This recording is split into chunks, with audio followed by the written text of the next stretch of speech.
Karimnagar, Medak, Adilabad and అలాగే నిజామాబాద్ నియోజకవర్గం నుండి ఉపాధ్యాయ ఎమ్మెల్సీ అభ్యర్థిగా పోటీ చేస్తున్నారు. 30 ఏళ్ల సుదీర్ఘ అనుభవం ఉంది విద్యారంగంలో.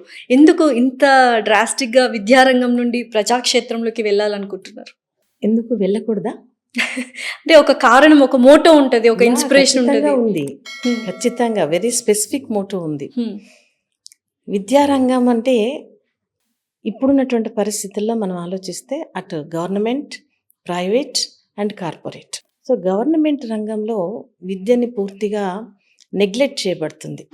అలాంటి పరిస్థితుల్ని దగ్గరుండి చూశాను. అలాంటి జర్నీ కూడా చేశాను. 30 సంవత్సరాలు సుదీర్ఘంగా ఈ వ్యవస్థలో పనిచేశాను కాబట్టే, విద్యారంగంలో పనిచేశాను కాబట్టే అందులో ఉన్నటువంటి లోటుపాట్లు బాగా తెలుసుకుని, ఎస్పెషల్గా మనం ఆలోచించినట్లయితే ఇప్పుడు మనకి విద్యారంగము ఎలా ఉందంటే గవర్నమెంట్ నుంచి ఒక వ్యవస్థ కనిపిస్తుంది, ప్రైవేట్ అండ్ కార్పొరేట్ ఇది ఒక వ్యవస్థలా కనిపిస్తుంది. సో గవర్నమెంట్ వ్యవస్థలో చాలా నిరాదరణ అండ్ నెగ్లిజెన్స్కి గురవుతుంది ఎడ్యుకేషన్. సో దానిని దృష్టిలో పెట్టుకొని మనకి తోచింది మనం తప్పనిసరిగా, తోచింది కూడా కాదు చూస్తున్నది, ఏదైతే మనం ఎక్స్పీరియన్స్ చేశామో, ఏదైతే మనము మన జర్నీలో చూసామో, ఇప్పుడు ఇంకా చూస్తూనే ఉన్నామో, దానిని ఒక వేదిక ద్వారా మన పెద్దలకు వినిపించి ఒక పరిష్కారాన్ని చూసుకోవాలి, వెతుక్కోవాలి. ఈ నిరాదరణకి గురవుతున్నటువంటి వ్యవస్థను, అంటే ఆల్మోస్ట్ గవర్నమెంట్ ఎడ్యుకేషన్ ఎలా ఉంది అంటే వెంటిలేటర్ పైన ఉంది. చాలా దయనీయంగా ఉందని చెప్పొచ్చు ఒక రకంగా చెప్పాలంటే. మీరు అన్నట్టు సో ఎందుకు, వాట్ ఆర్ ద రీజన్స్ అని మీరు అనుకుంటున్నారు? రీజన్స్ అంటే అందరికీ తెలిసిందేనండి. ఈ రోజున మనం చూస్తున్నాము, ప్రతి ఒక్కరూ ప్రైవేట్ కాలేజీలకు వెళ్ళాలి, కార్పొరేట్ కాలేజీలకు వెళ్ళాలి అని చెప్పేసి అని చూస్తున్నారు. ఎందుకు అంటే అక్కడ ఉన్నటువంటి అట్రాక్షన్స్ అలా ఉన్నాయి. Infrastructure, facilities. మరి అదే ఇన్ఫ్రాస్ట్రక్చరు, అదే ఫెసిలిటీ గవర్నమెంట్ స్కూల్స్లో కానీ గవర్నమెంట్ కాలేజెస్లో కానీ లేకపోవటం అనేది చాలా శోచనీయం. గవర్నమెంట్ చేతిలో ఉంది ప్రతిదీ. కరెక్ట్. మరి అలాంటిది ఈ రోజున పూర్తిగా నెగ్లిజెన్స్కి గురవుతుంది. సో విద్య అనేది చాలా గొప్ప విషయము. విద్య ఉంటేనే భవిష్యత్తు ఉంటుంది. ఆ విద్యని, ఆ విద్యా వ్యవస్థని ఎందుకు అంత చిన్న చూపు చూస్తుంది ప్రభుత్వం? అదే మనకు తెలియనటువంటి విషయం.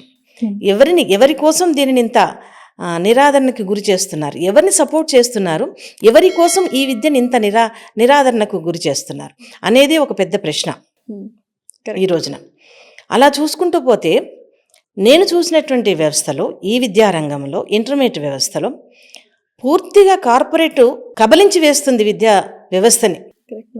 నేను ఇప్పుడే మీకు చెప్పాను, వెంటిలేటర్ పైన ఉంది. ఫర్ ఎగ్జాంపుల్ మీరు తీసుకోండి, 404 గవర్నమెంట్ కాలేజెస్ ఉన్నాయి.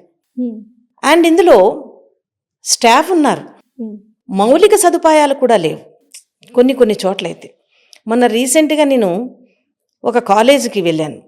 ఇంకా నేను ఈ వ్యవస్థలోకి ఎంటర్ కాకముందు, ఈ ఎమ్మెల్సీగా నేను నిర్ణయించుకొని రాకముందు జస్ట్ ఒక కాలేజీకి వెళ్ళాను. వెళ్ళి అక్కడ మాట్లాడుతూ ఆ ప్రిన్సిపల్ని, నేను వాష్రూమ్కి వెళ్ళాలమ్మా అని అడిగితే ఆవిడ ముఖం అంతా చాలా చిన్నపోయింది. ఏంటండి నేను వాష్రూమ్కి వెళ్ళాలని అడుగుతున్నాను అంటే ఆవిడ, మేడం మాకు వాష్రూమ్ లేదన్నారు. సరే స్టాఫ్కి లేకపోయింది, స్టూడెంట్స్ కన్నా ఉండుంటుంది కదా, అక్కడ వెళ్తాను. అది సారీ మేడం, మేము పెట్రోల్ బంకుకి వెళ్తున్నాము, అక్కడ పెట్రోల్ బంక్లో టాయిలెట్స్ ఉంటాయి కదా, మనం అక్కడికి వెళ్ళి యూజ్ చేస్తున్నాము, మాకు కూడా కడతామని చెప్పి అంటున్నారు అని అన్నప్పుడు ఎటుపోతుంది ఈ వ్యవస్థ అనిపించింది. Girls students, especially girls college, ఎక్కడైతే మనం అనుకుంటామో మంచి వ్యవస్థ ఉండాలి అని, ఒక పక్కనేమో బేటీకో బచావో బేటీకో పడావో అంటున్నారు. ఎక్కడ పడాయిస్తున్నారు? సో కాలేజ్ యాజమాన్యం యొక్క నిర్లక్ష్యం కూడా ఉందంటారు. యాజమాన్యంకి సంబంధించింది కాదు, అది government college. Okay, that is a government college, right on the road. ఈ పరిస్థితులను ఎదుర్కొంటున్నారు గవర్నమెంట్ కాలేజ్. గర్ల్స్ కాలేజ్లో వాష్రూమ్ లేకపోవడం అనేది నిజంగానే అసలు ఎదుర్కొంటున్నారు, ఈ వ్యవస్థ ఎదుర్కొంటుంది. మరి ఈ పరిస్థితుల్లో మనకి ఒక సామాజిక బాధ్యత ఉంది. ఆ వ్యవస్థలో పనిచేశాను 30 సంవత్సరాలు. ప్రొలాంగ్డ్ జర్నీ, ఎంతోమందిని చూశాను. కాబట్టి నా వంతుగా నేను చేయాలి అనుకున్నది చేయటానికి నాకు ఒక వెన్యూ కావాలి. నాకు నేనుగా ప్రశ్నిస్తే జరగవు. నాకు నేనుగా వెళ్ళి ఇది కావాలండి అంటే ఇవ్వరు. కాబట్టి నాకు ఒక వెన్యూ కావాలి వ్యవస్థని బాగుపరచుకోవటానికి. అందుకని నేను మీరు అడిగిన ప్రశ్నకు సమాధానం చెప్తున్నాను. దానికోసంగా వచ్చాను. ఈ టీచర్స్ ఎమ్మెల్సీగా వెళ్ళి ఏదో ఖచ్చితంగా చెయ్యాలి అనుకున్నవి నిర్దిష్టమైనటువంటి అభిప్రాయాలు ఉన్నాయి నాకు, వాటిని ముందుకు తీసుకెళ్ళాలి అని. ఓకే. బట్ చాలా వరకు చాలామంది చాలా సందర్భాల్లో వాడిన మాటే నేను కూడా వాడుతున్నాను. Sorry if I wrongly pronounce it. కుళ్ళిపోయిన వ్యవస్థను రాజకీయాల ద్వారా మార్చేంత అంటే అతిశయోక్తి అనిపిస్తుంది మ్యామ్. ఇది జరుగుతుందంటారా మీరు అనుకున్నది? అసలు ఈ ఎమ్మెల్సీ వ్యవస్థ రాజకీయ వ్యవస్థ కానే కాదండి. వ్యవస్థ అనేది రాజకీయాలకు అతీతం. ఇది మీరు అనేది ఏ ఎమ్మెల్యేలో వాళ్ళు అది రాజకీయానికి సంబంధించింది. అందుకే అంబేద్కర్ గారు అంత గొప్ప వ్యక్తి, అంత విద్యావంతుడు, ఆయన కూడా ఓడిపోయాడు ఒక రోజున. కాబట్టి ఆయనకు ఒక ఆలోచన వచ్చింది, ఈ వ్యవస్థకి మించినటువంటిది ఇంకొక వ్యవస్థ ఉండాలి అని. అప్పుడే ఆయన ఒక అప్పర్ హౌసు, ఒక కౌన్సిల్ అనేది ఉండాలి, ఒక చెక్ అనేది ఉండాలి. బిల్ పాస్ అయిపోకుండా ఒక కౌన్సిల్ ఇక్కడ దాన్ని పాస్ చేయాలి, అక్కడైతే అప్పర్ హౌస్లోకి బిల్లు వెళ్ళాలి అనే ఒక సిస్టమ్ని ఎస్టాబ్లిష్ చేసి ప్రశ్నించటం కోసమే ఈ వ్యవస్థను పెట్టారు. ఇది రాజకీయ వ్యవస్థ కాదు, విద్యావంతుల వ్యవస్థ. సో ప్రశ్నించినంత మాత్రాన అన్నీ చక్కబడతాయని మీరు అనుకుంటున్నారు? మీరు ఏదైతే అనుకుంటున్నారో ఎమ్మెల్సీగా గెలిచిన తర్వాత అవన్నీ కార్యాచరణలో మొదటి కార్యాచరణ ఏంటి అంటే ఇదే చెప్తారా?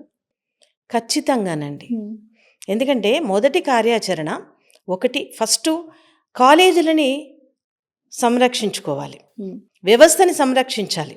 ఏ విధంగా అంటే అన్ని హంగులు గవర్నమెంట్ చేతిలో ఉన్నాయి, కావాలి అంటే చిటికలో మార్చేయొచ్చు. అయినప్పటికీ గవర్నమెంట్కి వ్యవస్థని ఎక్స్ప్లెయిన్ చేసేవాళ్ళు కూడా లేరు. గవర్నమెంట్కి ప్రతిదీ తెలియాలని లేదు, ప్రతి ఒక్కరూ అన్ని విషయాలు తెలిసి ఆ ప్లేస్లో ఉండాలని లేదు.